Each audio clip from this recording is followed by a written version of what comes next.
Alright, welcome back, guys.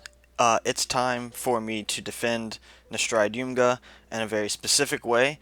Yam Cherry sent me this message as a comment for the video. It's unclear why you believe that Nestride tells the truth about black experience in America when she calls BLM hypocrites because they only protest when whites kill blacks but not when blacks kill blacks.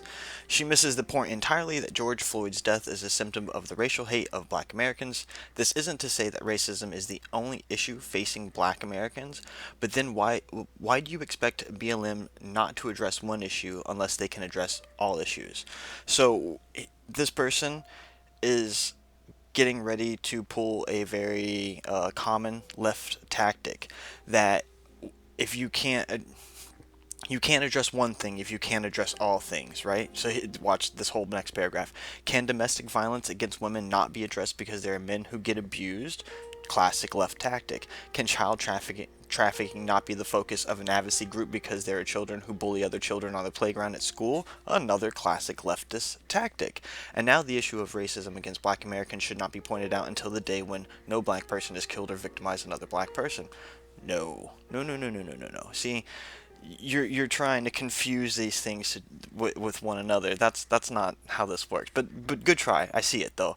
While you rejoice over Nestride's trying to water down the BLM focus, you don't seem to realize that the racism issue is big enough in itself. She's shouting about black Americans not being oppressed while not addressing all the facts, studies, and data that say she is wrong. Nestride did grow up in America and never did not grow up in America and never lived the experience of a black American. Even though she's American and she's black, she doesn't have any experience with being a black American. But another left tactic. Okay, she thinks that because she doesn't know oppression, it must not actually exist.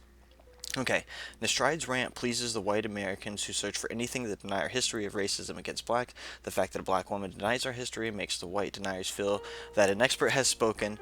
Other than aimlessly denigrating people who rise up against the foe of racism, Nestride didn't dispute any of the evidence that makes her incorrect in saying that racism is not a thing. And then my response is, okay, link me any study that proves systematic racism in any aspect of America. I'll wait. He linked me this, which has no evidence for anything. It's just a bunch of blather, right? Which I responded to. And then he said he can give me 20 more. And I said, there's no data in that link, so you should have sent me the other 19. Send me links with actual data, not opinion. There's no way for me to verify anything that was being said. Because I read through that, right? And then he says, if you didn't see the data, you didn't read it. The article cites the research, to which my... And then he did all these responses and I didn't see. Oh, did I not respond to this? I thought I had. Okay, anyway. So I responded to that saying that you need to, if you're going to send me a study, don't send me an article and inside the article is a link to the study. Send me the actual study, okay? So he actually does. He sends me this study, right? Which I have pulled up right here. But just so you can see that it's the same thing, I'll open the link up. It's here, right? And then you go da da da da da. Where's the PDF download? No, this isn't it then. Where's the one he sent me that has... Ah, here we go. This is the one with... So, okay, this is the one I read over, right? So you go and you download the PDF, right? An empirical analysis of racial differences in police use of force. It's the same one I had brought up here, so whatever, it doesn't matter. Okay, let's go ahead and go over the abstract at the very beginning. I'm going to read you the abstract, and then I'm going to read you the conclusion, because I read this in order, and Yam Cherry, you're an idiot. You obviously did not read this study before you linked it to me. So this is the only study of yours that I'm going to read. Anything else that you link me, you're an idiot. You haven't read any of this. So you're done. All right? This paper explores racial differences in police use of force on non-lethal uses of force. Blacks and Hispanics are more than 50% more likely to experience some form of force in interactions with police. Period. Now, I'm going to address those first few sentences. I read that, I was like, okay, well, it sounds like they're going to say that the police are more aggressive with the blacks and Hispanics, right? But then I'm thinking about it, it's like these are non-lethal uses of force. Well, what constitutes a use of force in this study? We'll go over that. Okay, adding controls that account for important context and civilian behavior reduces but cannot fully explain these disparities.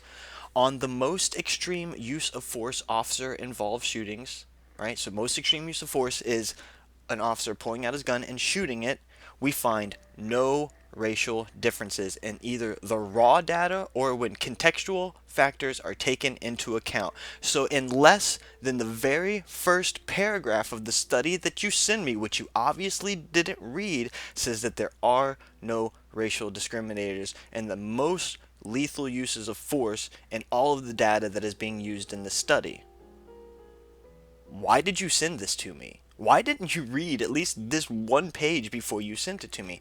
We argue that the patterns in the data are consistent with a model in which police officers are utility maximizers, a fraction of which have a preference for discrimination who incur relatively high expected cost of officer-involved shootings.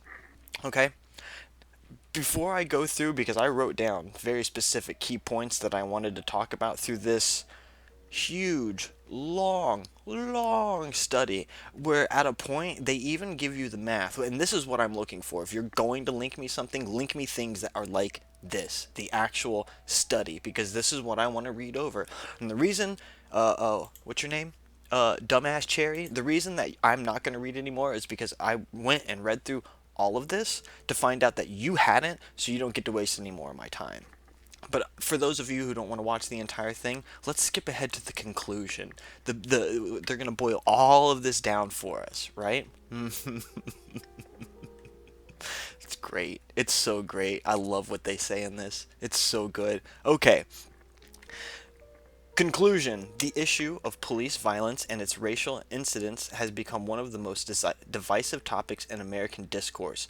Emotions run the gamut from outrage to indifference, yet very little data exists to understand whether racial disparities in police use of force exist or might be explained by situational factors inherent in the complexity of police-civilian interactions.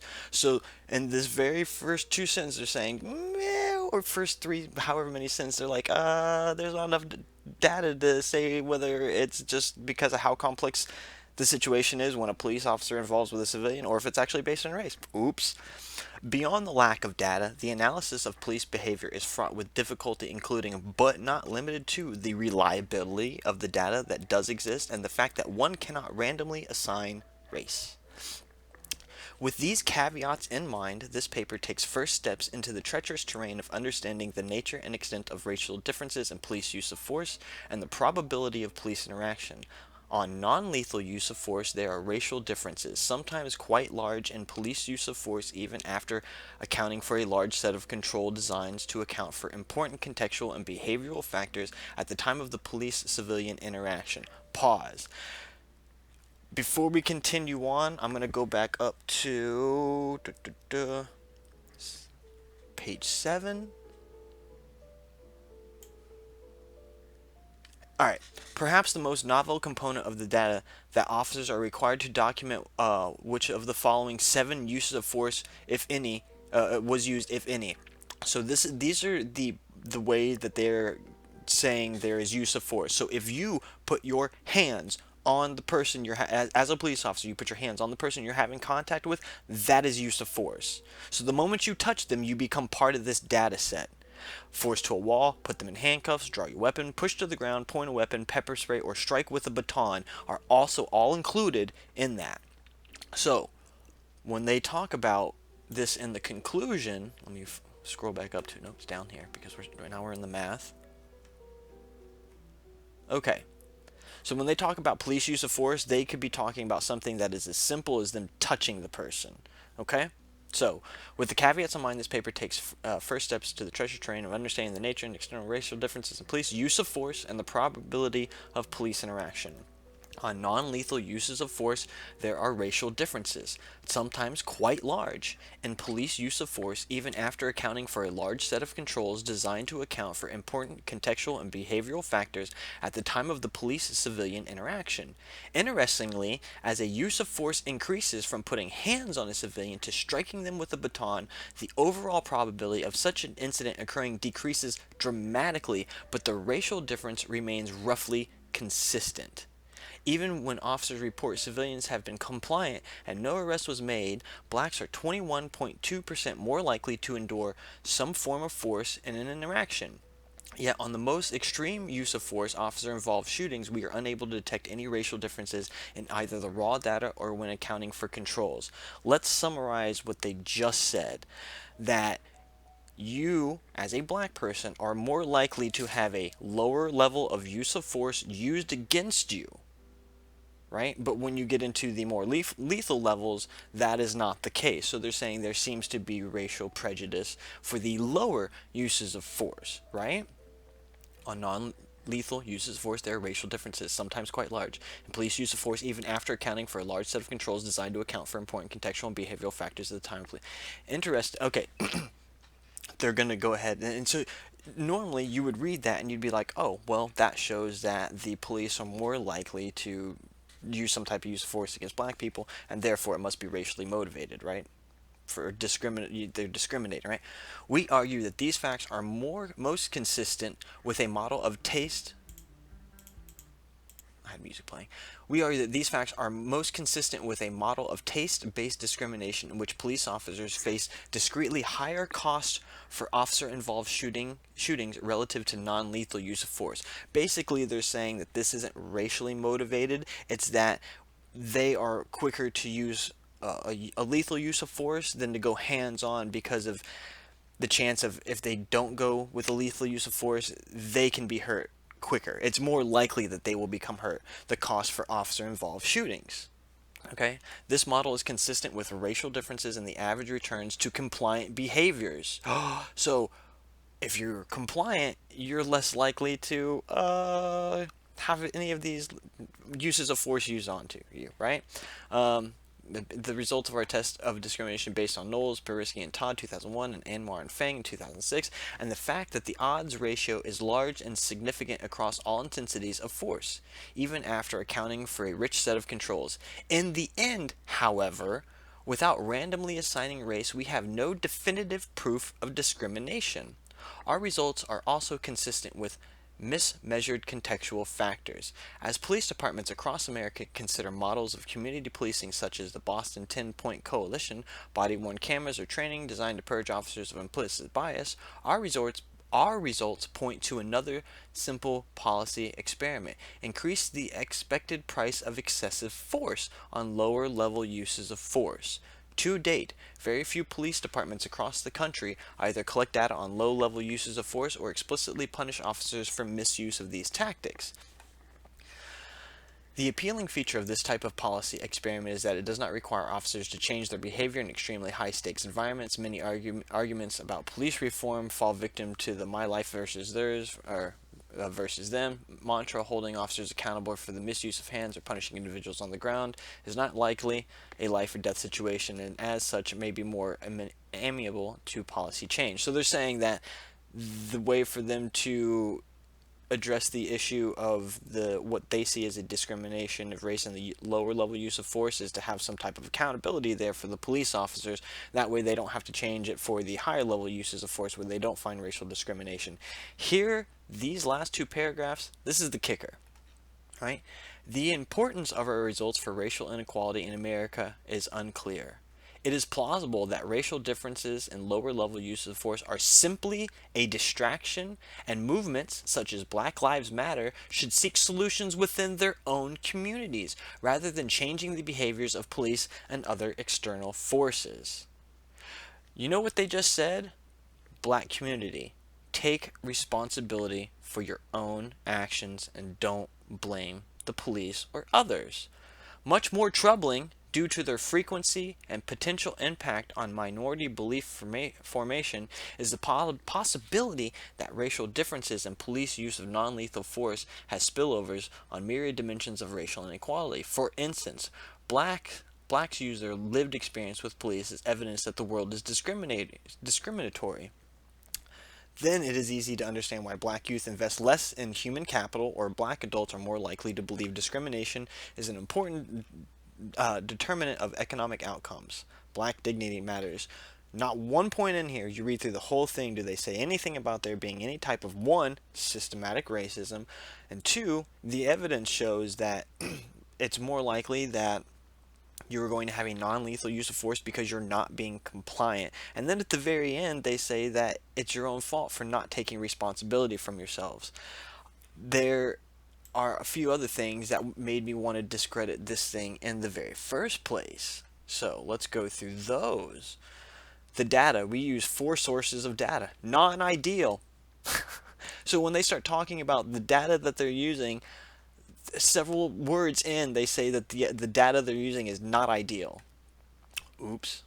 Okay, so, which together paint an empirical portrait of racial differences and police use of force conditional on an interaction. The first 2 data sources, NYC's Stop and Frisk program, which they talk about, and the Police Public Contact Survey. So, you're getting one source of data from a policy out of New York City, not across the entire nation, and then you're getting one on the police public contact survey. I looked up what that is, right? So every 3 years they contact a random section of people who had interactions with the police for whatever reason, and that person gets to give an opinion on what happened. So this isn't data. This is someone's opinion. Everything that they use from here, which as far as I'm concerned, it negates it, because it's the argument for like healthcare. You can offer someone free healthcare and they may love it because they're not paying for it, and then you can say, well, you can go get even better healthcare, like super better healthcare where you'll get way more, but you have to pay for it.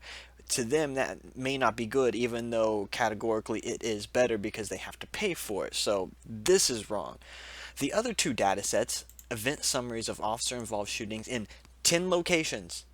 10 locations across the US. That's it. And data on interactions between civilian and police in Houston. So you went and gathered data from 11 places in the entire United States. There's a problem, because that's not really good information.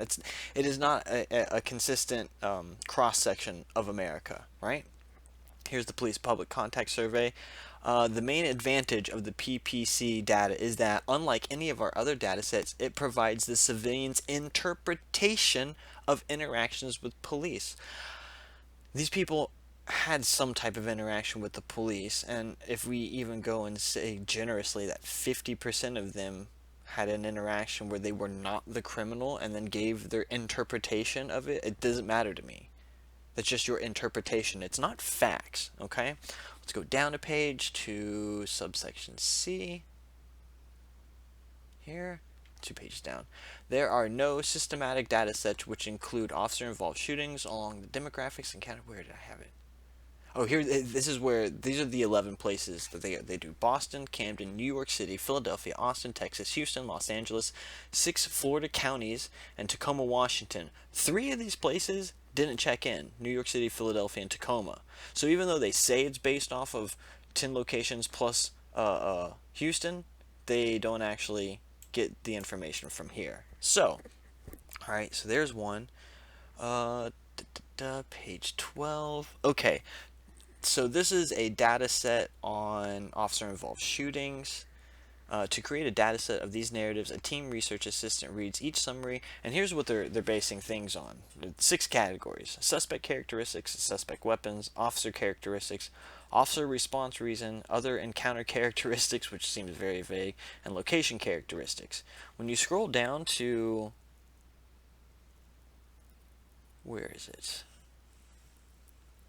This is firearm, weapon, and here we go. Other officer characteristics include variables that determine the majority race of the officer unit. This one category right here seems like a flawed thing to add in your study. Like, I don't know why what the majority race of the unit is for what's going on has any type of factor, so that was a red flag for me. Let's go down to page 13. Notable limitations. The officer-involved shooting data have several notable limitations. Taken alone, officer-involved shootings are the most extreme and least used form of police force, and thus, in isolation, may be misleading. You can't have things in your study like this and then expect me to believe it, right? When you have all of these qualifiers, we're like, This is not ideal. You're not coming off as having done any real data searching, right? And then let's go down, because after I got to this, I was like, Jesus Christ. And then they do a lot of math for several pages. These are the formulas for estimating racial differences in non-lethal use of force. And then let's page 29. Let's go to interpretation. Here we go. A number of stylized facts emerge from the analysis of the preceding sections. On non-lethal uses of force, there are several racial differences, sometimes quite large. Oh, I think this is just something that they repeat this in the conclusion.